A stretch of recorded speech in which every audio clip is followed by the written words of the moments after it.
Alrighty, everyone. Mesomet back here with another video for you guys. Appreciate y'all for watching this. It's been some time since I've been able to put out a video. We are getting ready to enter a very, very active pattern for much of the Midwest, Northern Plains, Ohio Valley, and possibly even the Northeast over the next week here. So this will go all the way through the third week of July and potentially really some same changes as we go into the fourth week of July, maybe even August. We got a lot of different things to talk about here. We've got multiple days of severe weather on the way. I don't expect to be streaming any, at least until Sunday. We might do a stream later on today or tomorrow just to kind of see how everybody's doing, talk to everybody.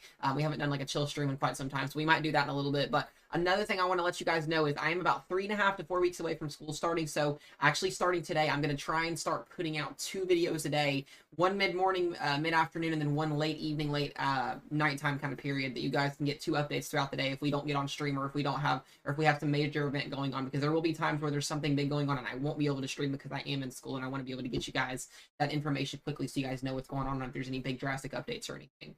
But other than that, guys, we did get through Hurricane Beryl, Tropical Storm Beryl, all the remnants, guys. We had a record-breaking tornado outbreak from Monday all the way to Wednesday, and from basically Texas, Louisiana, all the way up into the Northeast. We had over 200 tornado warnings issued in that 3-day period. It was absolutely insane. Probably one of the biggest tornado outbreaks we've had this year so far, in my honest opinion, within a 2 to 3 day sequence. So that is what a remnant storm can do. It produces a lot of wind. It produces a lot of rain. It produces a lot of tornadoes potentially as well, and Beryl did that exact thing what we expected it to do. So if you were impacted by those storms, my hearts and my thoughts and my prayers go out to you guys. I hope you guys recover. I hope people get through that. We didn't get here bad in Kentucky. We had a tornado, an EF3 tornado right up the road from us, actually, in Mount Vernon, Indiana. If you guys know where I'm at, we're here in Western Kentucky. Mount Vernon's about 30 to 45 minutes from here, so it's really not too far. But other than that, guys, I do look forward to giving you guys more videos here every single day. Make sure you guys do watch it fully through. Make sure you guys comment if you have any questions, anything. And then, like I said, look out for live streams whenever, you have live streams. I do want to go ahead and start off by saying today's severe weather is not that big of a deal. We do have 2 areas of marginal severe weather. The main area is going to be up here into the central and northern plains. We got eastern Montana. We've got most of North Dakota, western Minnesota, parts of the South Dakota here as well. We've got Nebraska. We've got a little bit of sliver of northern Kansas here as well, and a little bit of eastern Wyoming and a little bit of northeastern Colorado. This is going to be strictly a wind and a hail event today. Really not expecting any tornadoes anywhere at all today, anywhere in the United States. There is that occasional tornado warning that does pop up sometimes, so just be mindful if you're in that today. We do have a new area of severe weather. We actually have a little severe thunderstorm warning at this time that I'm making this video. They're in eastern Missouri, and this is going to be a wind and a hail risk today. No tornado risk with this, but there is, potential.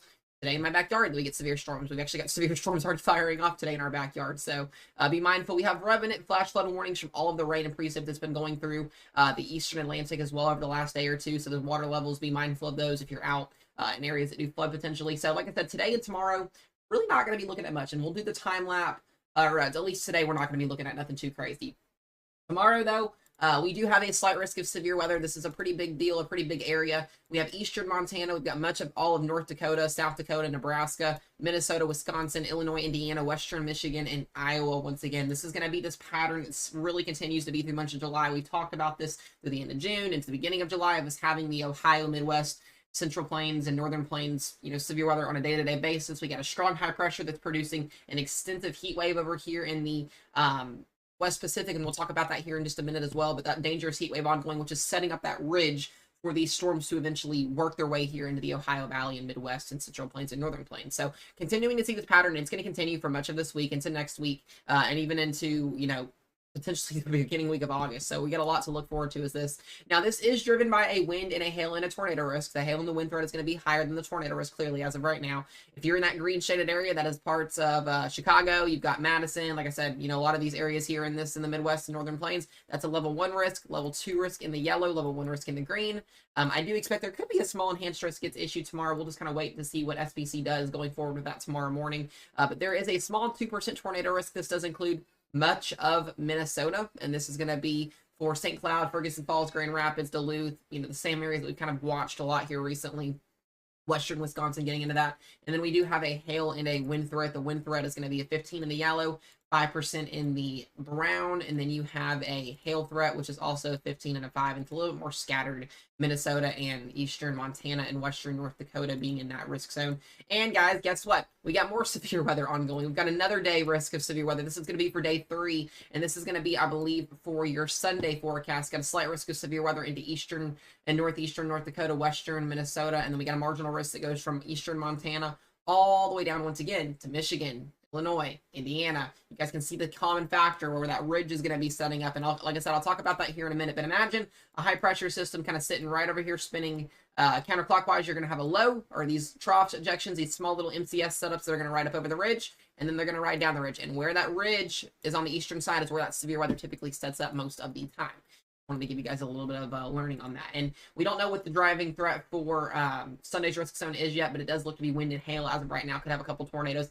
And then as we go into next week for your Monday, we have an even bigger risk of severe weather. This is a slight risk issued by the National Weather Service Storm Prediction Center. We have a slight risk level 2 out of 5 for Chicago, Northern Illinois, Indiana, Western Michigan, Minnesota, Iowa, Eastern or central, eastern, and northern Wisconsin. Here you can see the same factor over and over and over again. So if you guys live in the Midwest, northern Ohio Valley here, it is going to be time to get ready for your severe weather preparedness plans. Every day this week we're going to be talking about some type of severe weather every single day. It's just going to be that type of pattern that we see for quite some time, at least until we get out of this ridge over in the West Pacific. At least for now, we're going to have these small little trough ejections, these small MCS, mesoconvective cell systems, basically wind events that come through those Boeing line segments, some driven tornadoes, you know, or have your isolated supercells threats as well that'll be going on with this too. So I just wanted to give you guys an idea on what that's going to be looking like. And I do want to go ahead and show you guys what that future cast is going to look like over the next couple of hours here.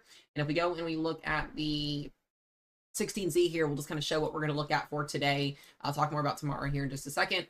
But that 16Z here now showing, you know, just isolated scattered storms, a couple line segments up in the northern North Dakota there. And you can just see it's very isolated and scattered. Really, wind and hail is going to be the big theme. And then down here into the Ohio Valley, Missouri Valley, you can see a couple storms popping up.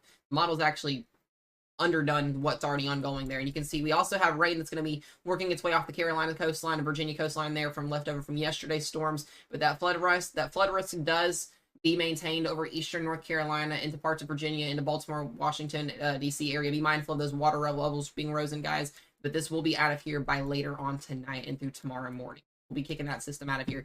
Now, like I said, I do want to go ahead and talk about the overall pattern and what we're going to be seeing over the next couple of days. Talk about what that heat wave is going to be continuing to look like. Historic heat wave ongoing over there right now. Historic heat wave that will be continuing into next week. And we're going to be talking about dangerous heat across much of the United States next week. And we'll get to that here in just a second. But you can kind of see the overall pattern here and what we're looking at. That high pressure system is kind of sitting over here over the West Pacific into the central Rockies there.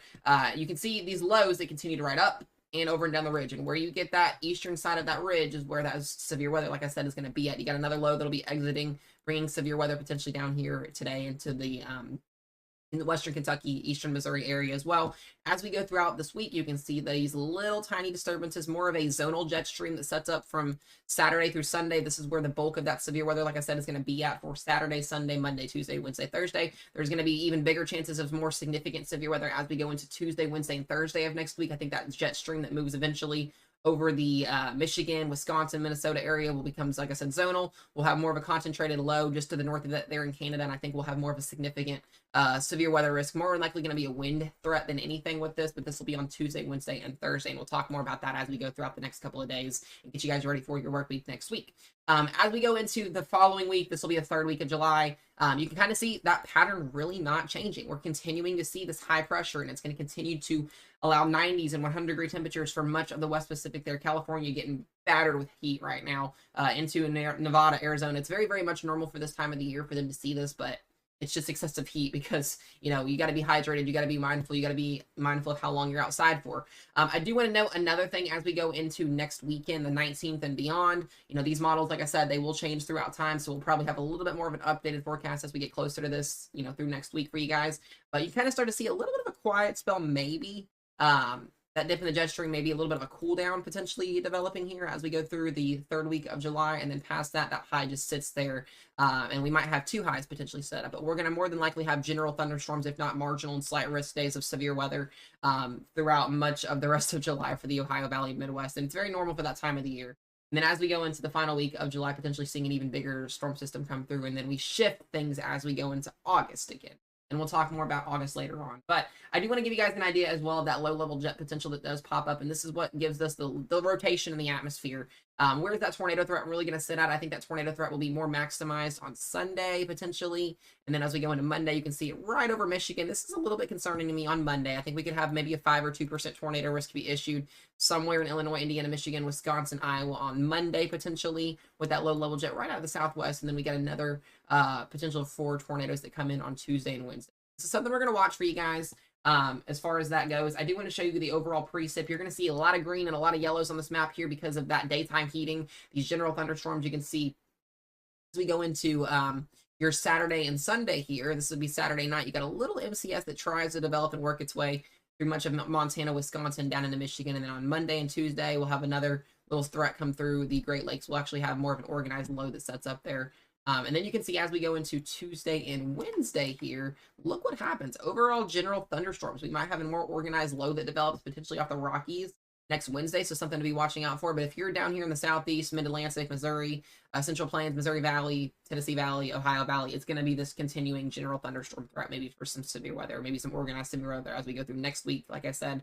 And then that pattern just continues, and it continues, and it continues. And then there's really not much of a let up until we get through the end of July, at least as of right now on paper. So another thing I do want to show you guys is those temperatures, and we are going to talk about that excessive heat. Be mindful how long you spend your time outside for, especially as we go into next week. We already going to have hazardous heat index outlooks.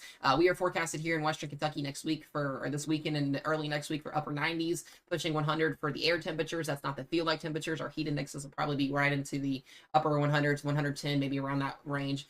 Make sure you guys as well, if you're in a car, don't leave your kiddos, don't leave your dogs, don't leave anything in the car, because if you're sitting in anything higher than 80 degrees, your car's going to warm up to over 110, 115 within a matter of 15 to 20, 30 minutes. Be mindful of that. But guys, look over there on the West Pacific. I mean, holy crud.